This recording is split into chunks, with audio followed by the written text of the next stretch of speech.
Academy. Sir நம்ம வந்து பார்த்தீங்கன்னா டெஸ்ட் நம்பர் 3ல வந்து பார்த்தீங்கன்னா நம்ம கொஸ்டின் பேப்பர் லான்ச் பண்ண போகிறோம். இது வந்து சாம்பியன் ஃப்ரீ டெஸ்ட் பேட்ச் வந்து கொண்டு போயிட்டுருக்கோம். இது வந்து பார்த்தீங்கன்னா உங்களுக்கு 28ஆம் தேதி வந்து பார்த்தீங்கன்னா காலை 10 மணிக்கு வந்து பார்த்தீங்கன்னா அந்த கொஸ்டின் பேப்பர் வந்து லான்ச் ஆகலாம். சரிங்களா சார்? இதில் வந்து பார்த்தீங்கன்னா சார் டெஸ்ட் பேட்சில் வந்து முதல் டெஸ்ட் பேட்சில் இருந்த ஆர்வம் என்பது ரெண்டாவது டெஸ்ட் பேட்சுக்கு வந்து பார்த்தீங்கன்னா குறைஞ்சிருக்கு.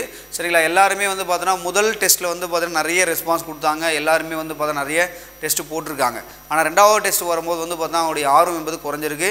டிஎன்பிசியில் பொறுத்த வரைக்குமே வந்து பார்த்தீங்கன்னா நீங்கள் ரெகுலராக கண்டினியூஸாக படித்தா மட்டும் தான் ஜாப் வாங்க முடியும். ஓகேங்களா? அப்போது இந்த டெஸ்ட் பேட்சை நீங்கள் கரெக்டாக பயன்படுத்தினா மட்டும் தான் உங்களால் வந்து பார்த்தீங்கன்னா எக்ஸாமை நல்லா கிளியர் பண்ண முடியும். அதை நல்ல மார்க்கை ஸ்கோர் பண்ண முடியும். ஓகேங்களா? கண்டினியூஸாக பண்ணுங்கள். சில பேர் வந்து பார்த்தீங்கன்னா காலேஜ் ஸ்டூடெண்ட்ஸாக இருக்கலாம், அங்கே ஹவுஸ் ஒய்ஃபாக இருக்கலாம், சில பேர் வந்து பார்த்தீங்கன்னா ஒர்க்குக்காக போயிருக்கலாம். இருந்தாலும் டைம் கிடைக்கும் போதாவது வந்து பார்த்தா அந்த டெஸ்ட்டை ஃப்ரீயாக போட்டு பாருங்கள். ஓகேங்களா?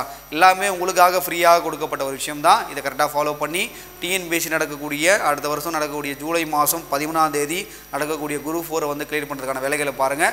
சார் டெஸ்ட் நம்பர் 3க்குள்ளே வந்துடுவோம் சார். இதில் வந்து எவ்வளோ கொஸ்டின்கள் இருக்குது அப்படின்னு பார்த்தீங்கன்னா சார் வழக்கம் போல் வந்து பார்த்தா இந்த ரவுண்டு 1ல் வந்து பார்த்தீங்கன்னா ஜாகிரஃபி இருக்குது அண்ட் வந்து பார்த்தீங்கன்னா யூனிட் 8 இருக்குது. சரிங்களா?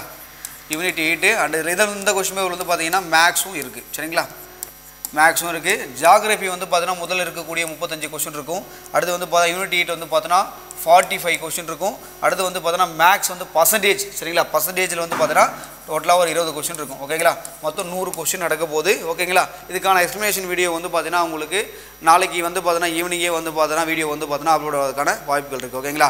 நீங்கள் வந்து பார்த்தா சார் என்றைக்கு டெஸ்ட் நடக்குதோ இப்போ 28ஆம் தேதி இந்த டெஸ்ட் நடக்குது அப்படின்னா அந்த 28ஆம் தேதி மாலையே வந்து பார்த்தீங்கன்னா உங்களுக்கு யூனிட் 8க்கான எக்ஸ்ப்ளனேஷன் வீடியோ வந்து பார்த்தீங்கன்னா உங்களுக்கு இதுவாகும் டிஸ்பிளே ஆகும் யூடியூப்பில். அடுத்து வந்து பார்த்தீங்கன்னா உங்களுக்கு மறுநாள் வந்து பார்த்தீங்கன்னா ஜாகிரஃபியும் அதுக்கடுத்து மறுநாள் வந்து பார்த்தீங்கன்னா மேக்ஸ் வீடியோக்கள் வந்து பார்த்தீங்கன்னா உங்களுக்கு வந்து அப்லோட் ஆகிட்டே இருக்கும். அதை கரெக்டாக வந்து பயன்படுத்துங்க. வந்து பார்த்தீங்கன்னா நீங்கள் எல்லாருமே வந்து ஆன்சர் கீப் பண்ணிவிடுவீங்க. இருந்தாலும் இந்த வேறு எப்படி சார் கேட்பாங்க அது மாதிரி விஷயங்கள்லாம் உங்களுக்கு நிறைய குழப்பங்கள் இருக்கும். சரிங்களா? கொஞ்சம் மாற்றி கேட்டாவே டிஎன்பிசியில் புதுசாக வரக்கூடிய பசங்கள் வந்து பண்ண மாட்டாங்க. அப்போ அந்த கொஷினை மாற்றி கேட்கும்போது நம்ம எப்படி சார் பண்ண முடியுன்றதுக்கான விளக்கங்களாக தான் அந்த வீடியோக்களை கொடுக்குறோம். அதை கரெக்டாக ஃபாலோ பண்ணுங்கள். ஓகேங்களா சார்? அந்த கொஷின் பேப்பரில் வந்து பார்த்தீங்கன்னா முதல்ல வந்து பார்த்தீங்கன்னா ஜாகிரஃபி இருக்குது. சரிங்களா?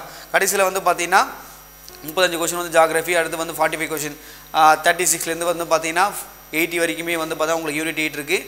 அடுத்து வந்து பார்த்தீங்கன்னா 81லேருந்து 100 வரைக்குமே வந்து மேக்ஸ் கொஸ்டின் இருக்குது. ஓகேங்களா? அடுத்து லாஸ்ட்டாக வந்து பார்த்தீங்கன்னா உங்களுக்கு ஆன்சர் கீயும் கொடுக்கப்பட்டுள்ளது. ஓகேங்களா? இது வந்து பார்த்தீங்கன்னா அந்த டைமுக்குள்ளே முடிச்சிடுங்க சார். இப்போ 22ஆம் தேதி வந்து லான்ச் பண்ண அப்படின்னா கண்டிப்பாக அடுத்த டெஸ்ட்டுக்கு வந்து பார்த்தீங்கன்னா ஒரு 3 நாள் கேப் இருக்குது. அந்த 3 நாள் கேப்புக்குள்ளே வந்து பார்த்தீங்கன்னா இதை கரெக்டாக கம்ப்ளீட்டாக கூட முடிங்க. சரிங்களா?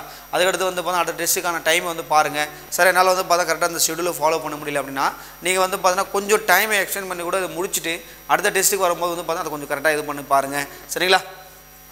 சார் வந்து இப்போ லாஸ்ட்டு ஆன்சர் கீ கொடுத்துருப்போம். சார் திருப்பி சொல்கிற விஷயம்தான், நாட்கள் வந்து பார்த்தீங்கன்னா சார் டக்குன்னு போயிடும். சரிங்களா?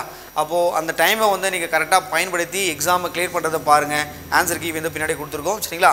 அப்போது டெஸ்ட் நம்பர் 3ல் வந்து பார்த்தீங்கன்னா சார் திருப்பி சொன்ன விஷயம்தான், உங்களுக்கு வந்து டெஸ்ட் நம்பர் 1க்கு கொடுத்த ஆர்வம் என்பது சார் என்ன சார் இது யூடியூப் நடத்துறதுக்காக நீங்கள் வந்து வாட்ச் பண்ணுறதுக்காக நான் சொல்லலை. முதல் டெஸ்ட்டுக்கு இருந்த ஆர்வம் எல்லாருமே சார் நிறைய பேர் வந்து நிறைய ஷூட்டில் டெஸ்ட் பேட்சஸ் வாங்குவாங்க, ஃப்ரீ டெஸ்ட் பேட்ச் போடுவாங்க, அதுக்கடுத்து பார்த்தீங்கன்னா காசு கட்டி வாங்கியிருப்பாங்க. அவங்க முதல் டெஸ்ட் பேட்ச் மட்டும் தான் கொஞ்சம் ரொம்ப ஒரு ஆர்வமாக பண்ணுவாங்க. அடுத்து 2வது 3வது டெஸ்ட்லாம் போகும்போது அவங்களோட பார்த்தீங்கன்னா ஒரு சோர்வு என்பது கம்பல்சரி ஏற்படும். அப்போ டிஎன்பிஎஸ்சியில் இங்கே நீங்கள் கண்டினியூவாக படித்து டெஸ்ட் ப்ராக்டிஸ் பண்ணி நம்ம எதெல்லாம் சார் மிஸ்டேக் பண்ணுறோம் சரிங்களா அதெல்லாம் திருப்பியும் ரீகரெக்ஷன் பண்ணி நீங்கள் வந்து வரதுக்குள்ளேயே வந்து பார்த்தீங்கன்னா ஒரு 3 மந்த் 4 மந்த் ஆகிடும். ஓகேங்களா? இருக்கிறதே வந்து பார்த்தீங்கன்னா இன்னும் வந்து பார்த்தீங்கன்னா ஒரு 5 மந்த்ஸ் 6 மந்த்தில் தான் வந்து எக்ஸாம் இருக்குது. அதுவும் வந்து பார்த்தீங்கன்னா அடுத்த வருஷம் நடக்கக்கூடிய குரூப் 4ல் வந்து பார்த்தீங்கன்னா வேகன்சின்னு சொல்லும்போது கண்டிப்பாக சொல்லணும்னா ஒரு 10,000 வேகன்சியாக தான் கம்பல்சரி கொடுப்பாங்க. அது மட்டும் இல்லாமல் பே ஸ்கேலுடைய அளவும் வந்து பார்த்தீங்கன்னா ஏற்றுறதுக்கான வாய்ப்புகள் இருக்குது. அப்போ ஸ்டார்டிங் சேலரியே உங்களுக்கு வந்து பார்த்தீங்கன்னா ஒரு 37,000 வந்து அந்த அளவுக்கு போகிறதுக்கான எல்லா வாய்ப்புகளும் இருக்குது. ஓகேங்களா? அப்போ குரூப் 4 தேர்வை வந்து பார்த்தீங்கன்னா நல்ல முறையில் நீங்கள் எழுதி பாஸ் பண்ணணுன்றதுக்காக தான் அந்த டெஸ்ட் பேட்சை கொண்டு வந்திருக்கும். அப்போ அதை கரெக்டாக வந்து பார்த்தீங்கன்னா யூஸ் பண்ணிக்கிங்க. சரிங்களா? ஸோ இதே மாதிரி வந்து பார்த்தீங்கன்னா அடுத்த வீடியோவில் உங்களை மீட் பண்ணுறேன். ஓகேங்களா? பாய்.